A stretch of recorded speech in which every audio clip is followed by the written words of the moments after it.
The following emergency bulletin may affect your area. Listen carefully.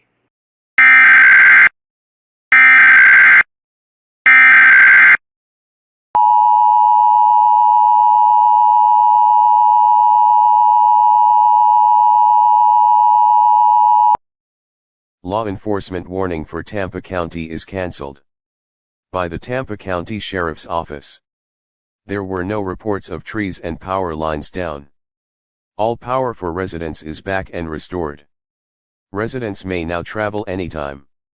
Thank you for cooperating with this message.